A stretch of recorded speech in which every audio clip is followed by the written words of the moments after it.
flooded with feedback from educators across the state about the troubles they had encountered with the new system.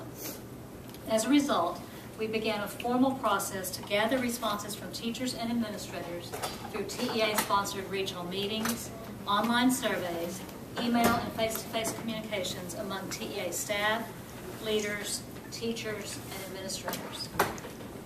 Tennessee's teacher evaluation system and supporting data system are so flawed that they diminish the education program for Tennessee students. As a result, students suffer as teachers and administrators are distracted from focusing on the student learning that's important in order to meet the demands of the evaluation system. TEA has developed a 7-point plan to address flaws in the evaluation system implemented this year. Highlights of the list include designating the 2011-12 implementation year as a pilot or practice year for the new evaluation system so that no educator will be negatively impacted by this year's evaluation rating. Prohibiting the use of school-wide growth data for non-TVAS teachers.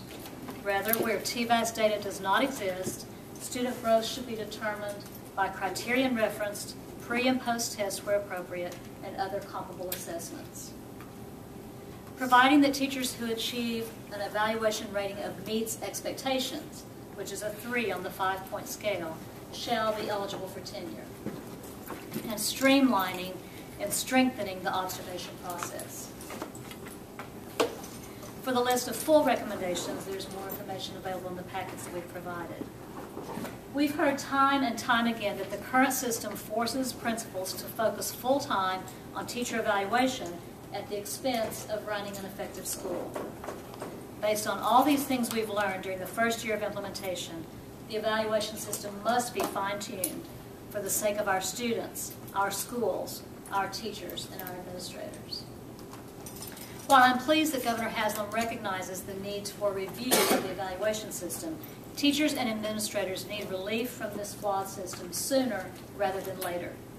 We don't need to wait until after the legislative session to begin to fix the system. We have now experienced a semester of full-scale implementation statewide, and from that we've learned much more than we did during last year's short pilot of the observation instrument in 49 schools. It's time to build on what we've learned.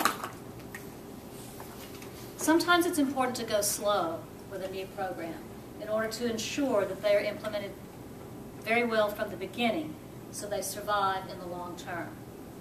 TEA is eager to be a part of the process to ensure that we have a fair, valid, reliable, and sustainable evaluation process for educators, not just during the term of our Race to the Top grant, but for years to come.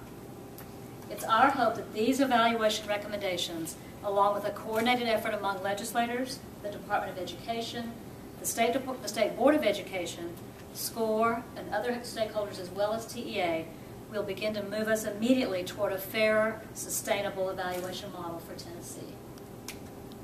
Thank you for your time and for being here today. I welcome any questions.